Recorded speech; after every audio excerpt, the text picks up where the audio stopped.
I still remember the night like it was yesterday. The air in the house felt heavier than usual, as if every wall, every shadow had been holding its breath, waiting. I had been summoned to the living room, where the whole extended family was gathered. My father, a man whose smile could charm strangers, but whose words could cut his own blood, was standing in the middle, his face unusually stern.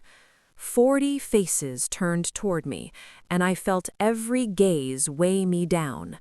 I had no idea what had triggered this sudden display, this ritual of humiliation that seemed to haunt our family gatherings like a curse. "You know," he began, his voice calm but dripping with a venom I had learned to recognize early in life, "I never expected, well, you are my mistake." The words hit me like a fist to the chest, not loud, not dramatic, but precise, sharp, and final. I could feel my knees threaten to buckle, but some stubborn part of me refused to show weakness. Around me, gasps rippled through the room, whispers bouncing off the walls. Some faces looked sympathetic, some amused, some just curious. But in that moment, I realized the room had shifted. I was no longer just a son. I was a story everyone wanted to dissect, judge, and remember. For a few seconds, I stood frozen, trying to grasp whether I had heard him wrong, hoping it was some cruel joke. My mother, silent and distant, sat clutching her scarf, avoiding eye contact, as if she had rehearsed her escape from this very scene thousands of times before. And then, before I could find my voice, my father continued. "All these years I tolerated your presence, your mistakes, your stubbornness. But this is the last straw." His eyes, cold and calculating, scanned the crowd, daring anyone to intervene. I wanted to shout, to defend myself, to tell them they didn't know the half of it, but the words lodged in my throat. I left that room that night a different person. The humiliation burned into my chest, but beneath it, something else flickered, a spark of defiance.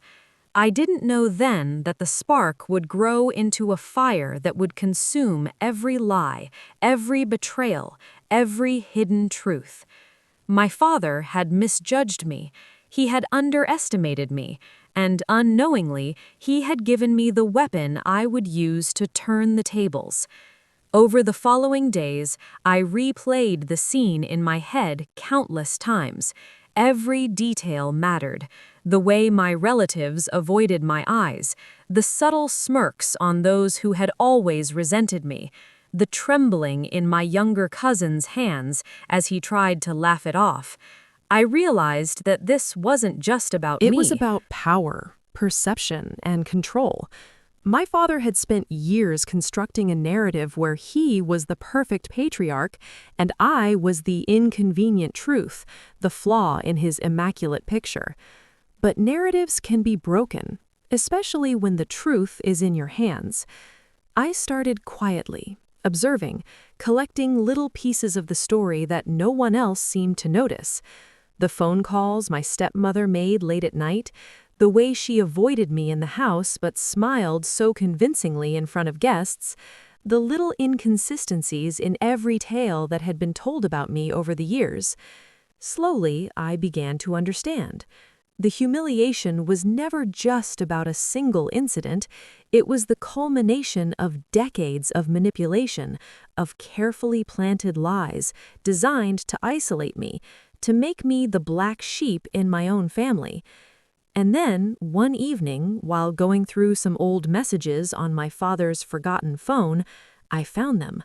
The texts, innocent in appearance but loaded with intent, exchanged between my father and his wife. Words that revealed deception, betrayal, and the kind of secrets that could topple empires of pride. My heart raced, not out of fear, but anticipation. Finally, I held in my hands what I needed. Not revenge in the ordinary sense, but the truth that would speak louder than any accusation, louder than any shouting match, louder than any public display of dominance my father could muster. I knew the challenge wasn't just exposing the truth. That would be too easy. The real challenge was timing, precision, and patience. I couldn't let anger cloud my judgment. I had to turn the situation into a masterclass of revelation, where every lie would collapse on its own weight, and every skeptic would have to acknowledge what had always been hidden. Every move I made from that moment became calculated. Every interaction, every smile, every casual remark was a part of the strategy I was building. Weeks passed, and life continued as if nothing had happened, but beneath the surface, everything was changing. My father continued his public display of superiority, unaware that the walls of his carefully constructed world were already cracking. And then, the day came when the first piece of the truth would fall into place, when the people who had laughed, judged, or turned a blind eye would realize that the boy they thought they knew was no longer powerless, no longer silent. I had learned the most important lesson that night in the living room. Power can be taken not with force, but with knowledge, patience, and the courage to wait for the perfect. The days after discovering the texts were a blur of careful observation and silent scheming. I couldn't let anyone know I had found them. Even the hint of awareness could make my father and stepmother tighten their defenses, destroy the evidence, or manipulate the narrative further. So I acted normal. Too normal, some might say, smiling, nodding, joking when I had nothing to joke about, blending in like I had always done. But inside, a storm was brewing. Every look, every casual remark, every seemingly insignificant detail was being stored, cataloged, and analyzed. I realized that knowing the truth was only half the battle. The other half was knowing how to use it. I began tracking patterns. My stepmother, for example, always left her phone unattended for brief moments in the morning. My father had a habit of boasting about his perfect family in front of guests, yet he was careful never to mention the part of the story that would implicate him in the betrayal. Relatives who had laughed at me in the living room were predictable. They relied on assumptions, gossip, and superficial appearances. I saw it clearly. They were all complicit, knowingly or unknowingly, in the maintenance of the illusion. And illusions, I reminded myself, are fragile. The first opportunity came sooner than expected. My father had arranged a small family dinner, just a handful of relatives this time. I knew that if I acted carefully, this could be the stage for the first subtle revelation, a test of reactions, a way to gauge alliances, a probe to see who might support me and who would side with deception. I prepared quietly. Notes, details, potential questions, casual observations, everything stored mentally, everything memorized. I wasn't just preparing to reveal the truth. I was preparing to watch the truth work on its own, like a weapon I didn't have to wield with my own hands. During the dinner, the conversation was casual at first. My father laughed loudly at a joke he told, my stepmother smiled at his exaggerated gestures, and everyone else played along, masking curiosity or indifference. I sipped my drink slowly, listening carefully, my mind dissecting every word, every glance. And then, as if by accident, I mentioned a small, seemingly trivial incident, a minor argument that had happened weeks before, a day no one would have thought significant. I described it casually, almost flippantly, but with precision. The reaction was immediate. My stepmother's smile faltered for a fraction of a second. My father's confident posture stiffened. Even the relatives, those who had always appeared neutral, suddenly sensed something unusual. I watched their faces, noting micro-expressions, subtle shifts that betrayed confusion, fear, or guilt. That tiny moment told me more than weeks of planning ever could. The truth was already taking root in their minds, even without a word of accusation. I had set the trap without touching it. Over the next few days, I intensified the strategy.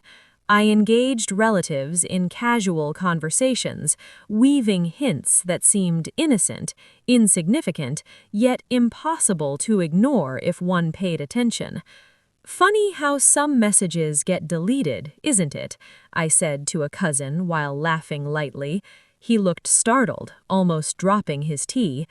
"It's strange how people remember things differently," I mentioned in passing to an aunt who paused mid-bite, her fork trembling. Small things, barely noticeable to anyone else, but enough to create cracks in the walls of lies. And then came the turning point. One evening, my father sent me on an errand, leaving the house for a few hours. I noticed that his laptop, left unlocked on the table, displayed the same messaging app where I had first found the incriminating texts. My heart raced, not with fear, but with anticipation. I didn't touch the laptop. I didn't need to. Just leaving it there, visible, accessible, yet untouched, sent a message. It was a silent provocation, a psychological move that said, "I know, I am aware, and I am patient." I watched from the corner of the room as my stepmother returned, unaware of my observation. She typed quickly, glanced nervously at the empty room, and deleted messages with trembling fingers. I realized something crucial. The power of knowledge doesn't always come from confrontation. Sometimes it comes from making the other person feel the weight of what you know without uttering a single word.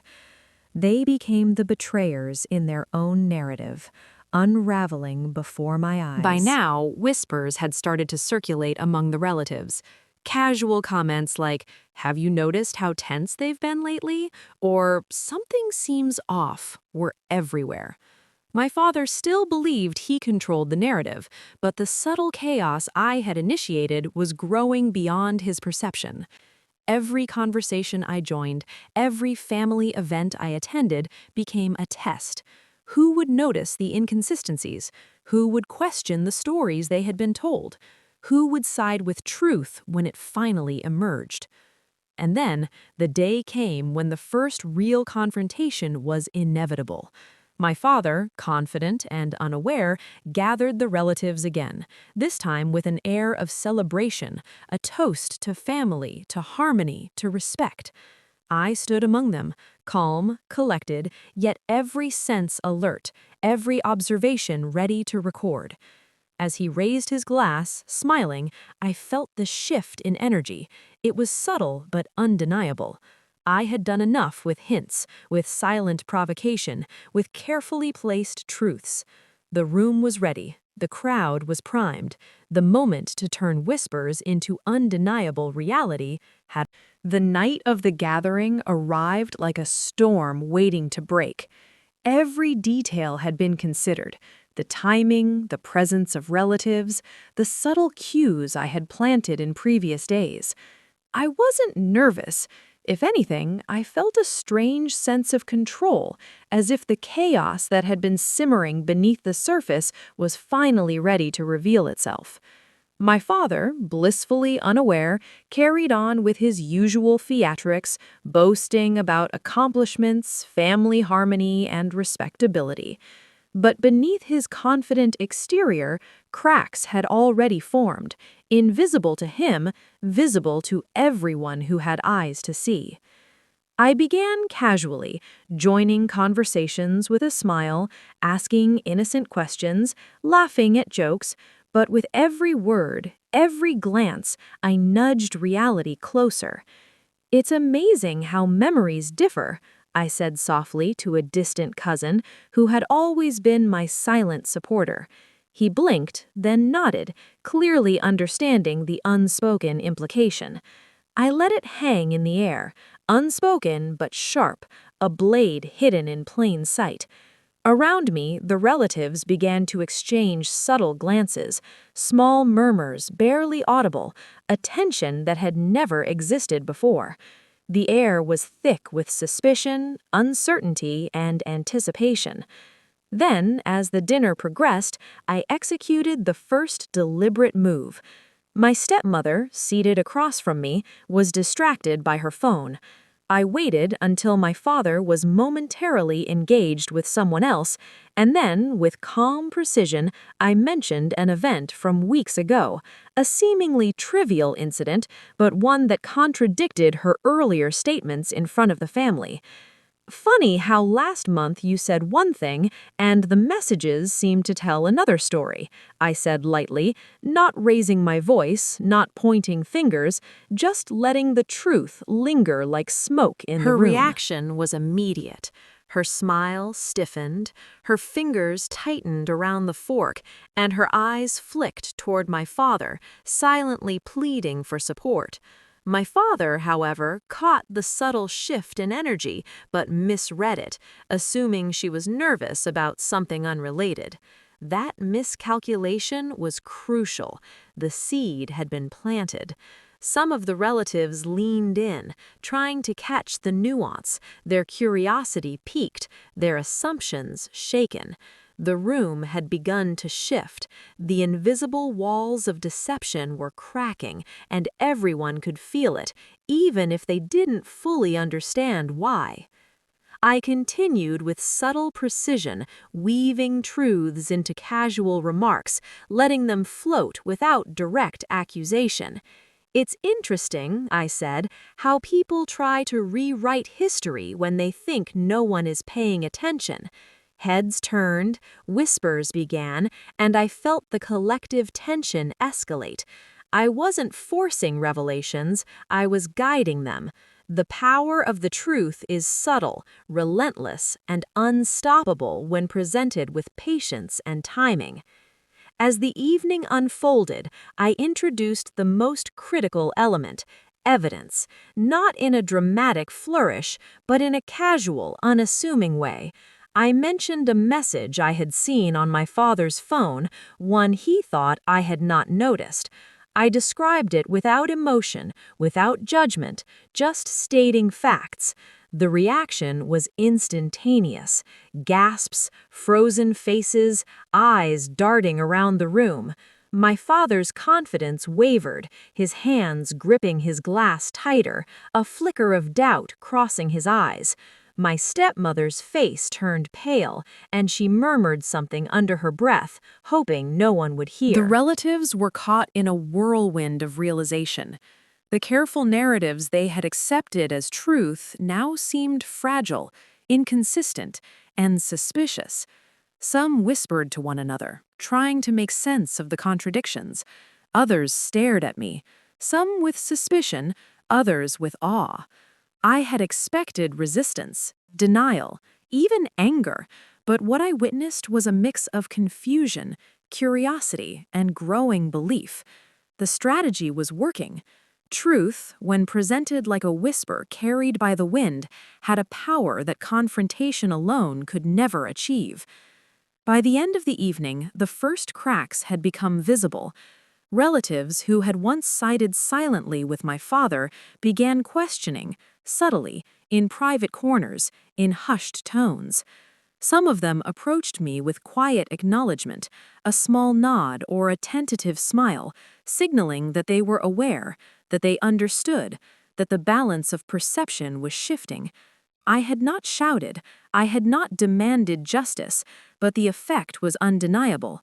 The seeds of doubt, planted carefully over days and weeks, were now flourishing into awareness, challenging authority, and exposing deception. That night, as I returned to my room, the adrenaline subsided, replaced by a calm clarity. I knew this was only the beginning. The truth had begun to unfold, but the ultimate revelations, the ones that would shatter facades, ignite confrontations, and force accountability, were still ahead. My father had misjudged me, my stepmother had underestimated me, and the relatives who thought they were neutral observers were now witnesses to the subtle dismantling of a long-maintained illusion. I also realized that patience was the ultimate weapon. The more I let the truth seep in slowly, the more dramatic its eventual impact would be. By the time the final revelations came, the shock, the betrayal, and the humiliation would be amplified, not by me shouting, but by the unavoidable weight of reality. The family, once confident in its hierarchy, was now on the edge, teetering between disbelief and acceptance. And that, I thought with a quiet smile, was the moment when power truly shifted. Not through anger, not through confrontation, but through the patient, relentless presentation of what. The following week was charged with an almost electric tension. Every family interaction felt like walking on glass, fragile, sharp, and dangerous. My father, still confident on the surface, had begun to second-guess himself in private. He tried to maintain authority during small gatherings, casual visits, and phone calls, but I could see the subtle shifts, the hesitation in his tone, the careful wording of sentences, the way he avoided direct eye contact with me. He had no idea that I was no longer a passive observer. I had become the silent orchestrator of a slow, inevitable revelation. The opportunity for escalation arrived during another family gathering, this time under the guise of a casual Sunday lunch. My stepmother, unaware of my growing control, carried herself with her usual polished composure, but this time I noticed cracks in her practiced demeanor, a slight tremor in her hands as she poured tea, a fleeting panic in her eyes when I glanced at her, the way she adjusted her smile as if to hide her anxiety. I knew it was time to increase the pressure, not recklessly, but with calculated precision. I began by recalling incidents that no one else could have known with such detail. Small moments, seemingly trivial, but each one contradicting the polished version of events they had been using to manipulate perception. "It's interesting," I remarked casually while reaching for a slice of bread, "how some conversations disappear as quickly as they happen, yet memories linger differently for everyone." My words were neutral, even polite, but their meaning was unmistakable. My stepmother froze, my father's face stiffened, and some relatives exchanged glances, curiosity and doubt beginning to mingle in their expressions. Then I executed a subtle but deliberate move. I mentioned a text I had seen, not directly, just a passing reference, as if I were pondering aloud.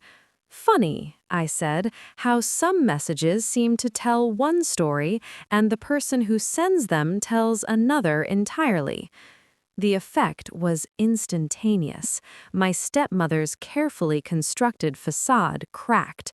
Her smile faltered. She shifted in her chair, avoided my gaze, muttering excuses that sounded hollow even to her own ears.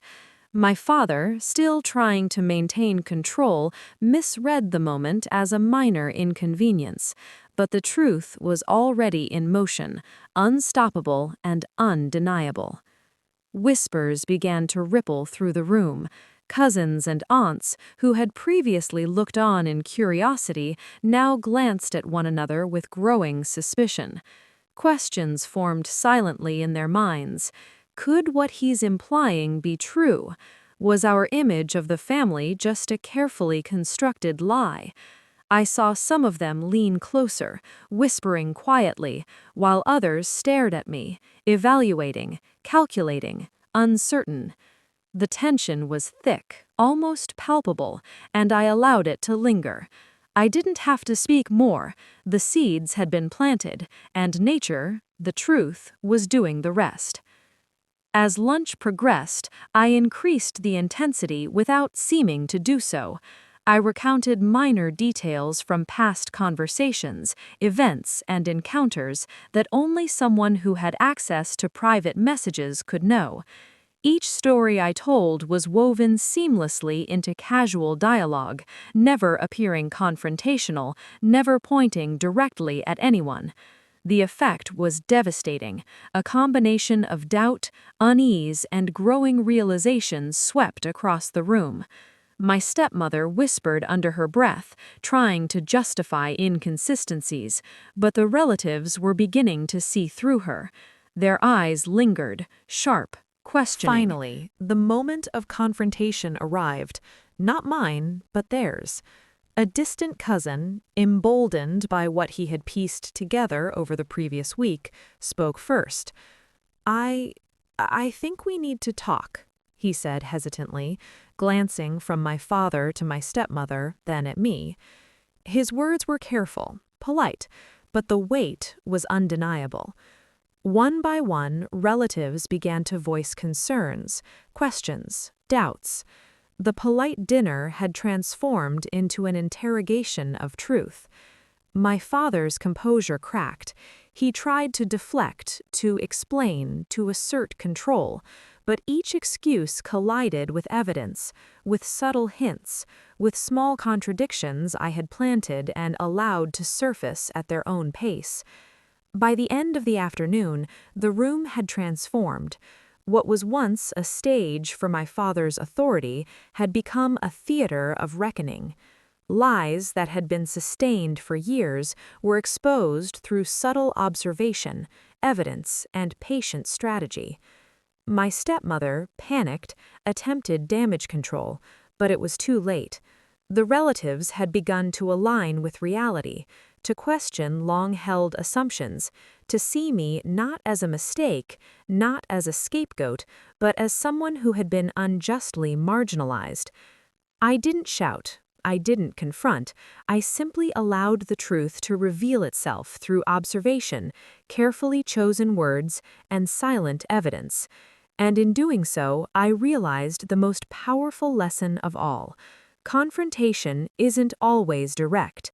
Sometimes the most devastating revelations are those that force the betrayer to reveal themselves, while the observer remains calm, collected, untouchable. That evening, I returned to my room with a sense of quiet triumph. The first major crack had appeared. My father's authority was weakened, my stepmother's deception had been challenged, and the relatives were awakening to reality. But the story wasn't over. There were more truths to uncover, more confrontations to witness, and a final reckoning that would leave no room for doubt, no possibility for denial. The stage was set for the ultimate revelation, the moment when the full weight of truth would hit, and when those who had once ridiculed me would be forced to acknowledge what had all. The next family gathering was different from all the others. The air was heavy, electric with anticipation, tension crackling like static. Everyone sensed the shift, even if they couldn't put it into words. My father's usual confident demeanor was strained. My stepmother's carefully maintained composure was hanging by a thread. The relatives, who had once whispered quietly behind closed doors, now looked at me with a mix of awe, curiosity, and uncertainty. They had witnessed the slow unraveling, but none of them knew exactly what would happen next. Neither did my father, and that was exactly how it had to be. I entered the room quietly, observing. Every gesture, every glance, every subtle shift in body language became part of the stage. I carried myself calmly, speaking only when necessary, letting the weight of what had been revealed and what was still hidden do the work for me. My father tried to start the conversation with casual jokes and boasts, but his voice wavered, betraying his nerves. My stepmother smiled politely, but her eyes darted toward me constantly, silently pleading for distraction or a diversion. I began deliberately, recounting small events that seemed insignificant to others, but carried heavy implications. I mentioned messages I had seen, conversations that had been manipulated, incidents that had been misrepresented. I didn't accuse, I didn't shout. I simply stated facts, subtly, matter-of-factly, and let them speak for themselves. My father's face tightened. He tried to interrupt, to redirect, but the room no longer obeyed his control. Relatives were leaning in, listening, questioning, connecting dots they had previously ignored. Then the moment of undeniable revelation arrived. I pulled out a few select pieces of evidence, messages, screenshots, and notes I had gathered carefully over weeks. I placed them casually on the table, as if they were ordinary papers, but their presence spoke volumes. My stepmother's hands trembled, my father's eyes widened. The relatives, now fully aware of the deception, began murmuring loudly, some in shock, some in disbelief. The walls of lies that had held the family together for decades crumbled instantly, leaving only raw, uncomfortable truth in their place. Questions flooded the room, rapid and relentless. How could this have happened? Why were we not told? Who knew? I answered only when necessary, carefully, precisely, never letting emotion override the clarity of the facts. Each answer exposed more inconsistencies, more betrayals, more truths that could no longer be hidden. The relatives, once passive observers, became active participants in the unraveling, questioning, confronting, and finally demanding accountability. My father, who had always believed himself untouchable, was now a man forced to confront reality, to face the consequences of arrogance, manipulation, and deception. By the end of the evening, the dynamic of the family had shifted irrevocably. My father's authority was broken, my stepmother's manipulation was exposed. The relatives, some previously silent, now recognized me not as a mistake or scapegoat, but as someone who had endured injustice, observed patiently, and wielded truth as a weapon more powerful than anger. What had started as humiliation had transformed into empowerment. What had been a silent struggle became a visible victory. As the room emptied and the evening drew to a close, I realized the magnitude of what had occurred. The power structures within the family were no longer dictated by fear, deception, or control. They had been dismantled through observation, patience, and careful revelation. I had achieved not revenge in the traditional sense, but justice, quiet, undeniable, and complete. Those who had laughed at me, judged me, or tried to diminish me had witnessed the consequences of lies and manipulation. The lesson was clear. True power lies not in intimidation, but in the unwavering pursuit and presentation of truth. That night, alone in my room, I reflected on the journey. I had endured humiliation, betrayal, and isolation, yet I had emerged stronger, wiser, and unshakably resilient. The spark of defiance I had felt on that fateful night, the night my father called me a mistake, had grown into a fire of understanding and control. I realized that life doesn't always hand justice on a platter. Sometimes you must endure, observe, and wait for the precise moment to act. And when you do, the truth speaks louder than any accusation, louder than any shout, louder than any display of authority. The family would never be the same again. The illusions, the secrets, and the manipulations had been exposed, leaving only reality, raw, unfiltered, and honest. And in that reality, I found my strength, my voice, and my place. I had turned humiliation into empowerment, betrayal into clarity, and isolation into undeniable proof that truth, when wielded patiently and wisely, is unstoppable. The night ended, but the lesson endured. No lie, no manipulation, no false narrative could withstand the patient force of truth. And in that realization,